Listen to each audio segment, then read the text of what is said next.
Ouais, l'effectif qui est un peu disparate un petit peu entre les joueurs qui sont en sélection, les 4 joueurs qui sont en sélection, et puis après on a des joueurs qui sont pas encore prêts. Je pense à Kofi Kwao qui sera absent. J'espère qu'il va reprendre début de semaine prochaine. Maxime Collin, ça devrait être un petit peu plus long peut-être. Mais il sera aussi forfait pour ce match-là. Et Papa Diallo qui est aussi pour l'instant en arrêt avec son problème au pubis. J'espère qu'il va reprendre aussi lundi ou mardi prochain. Plus le gardien de but, Papissi également, quatrième joueur. Donc ça fait 7-8 joueurs, dont 2 gardiens qui ne sont pas opérationnels. J'allais vous demander si vous étiez tenté de faire tourner, mais vous êtes presque forcé de le faire. Ouais, bah ouais, c'est ça.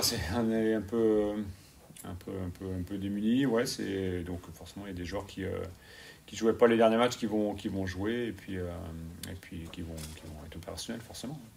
Je reviens juste sur Maxime, c'est le genou. Ouais, c'est une petite entorse. Le ligament a été un petit peu touché. C'est pas très très grave. Donc voilà, là il marche déjà très bien. Je pense qu'il y a une semaine, peut-être 2, je sais pas. Voilà. Ouais, c'est un gardien qui apprend avec les autres gardiens qui sont beaucoup plus expérimentés, notamment avec Alex Okidja, qui est en sélection également avec l'équipe de France, donc il a réussi à faire des matchs où il progresse forcément, c'est du haut niveau.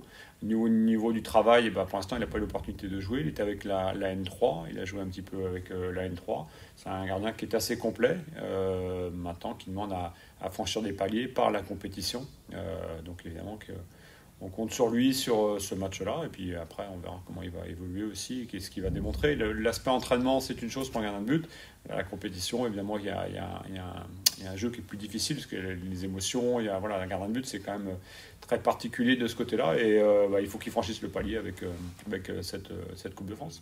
Voilà, donc il faut démarrer ce match-là avec le maximum d'intensité, le plus proche possible de ce qu'on est capable de faire, et pas jouer à un rythme trop bas. Ça, c'est le danger, parce qu'il y a un contexte qui est très particulier, forcément. C'est un contexte de Coupe de France, dans un stade qui va être rempli, des qualités de jeu qui sont un peu différentes. Donc, des fois, quand on ne se prépare pas à ça, on peut être défaillant. Et moi, je veux garder une dynamique. Je voudrais qu'on arrive à enchaîner, même si c'est un adversaire qui est de niveau ligue, mais ça reste quand même une bonne équipe. On a pris les infos par rapport évidemment à l'adversaire qui a de la qualité technique, qui est capable de faire des bonnes choses, qui a un très très bon niveau de jeu. Donc il faut être prudent, il faut vraiment mettre de l'intensité dans ce qu'on va faire, sinon on risque de passer une sale après-midi physique. Donc l'idée, c'est d'aller le plus loin en coupe. Moi, j'ai vécu des grandes émotions, d'aller jusqu'au Stade de France et de faire déplacer 40 000 supporters de Vannes à l'époque. C'est des moments qui sont inoubliables. Je pense que chaque joueur ressent ça aussi. Je ne sais pas s'il y en a certains qui ont fait des grands parcours, je n'ai pas trop discuté, mais c'est toujours marquant la coupe. Et il faut qu'on s'imprègne de ça. Je pense que le FC Metz aussi a une histoire avec la coupe, avec ces deux coupes remportées. Donc il faut faire un parcours. Moi, je veux aller le plus loin possible, et puis repousser une élimination le plus tard. Ouais. Dynamique de victoire et dynamique de jeu aussi. On sait que tout n'a pas été parfait sur les 2 rencontres qu'on a gagnées.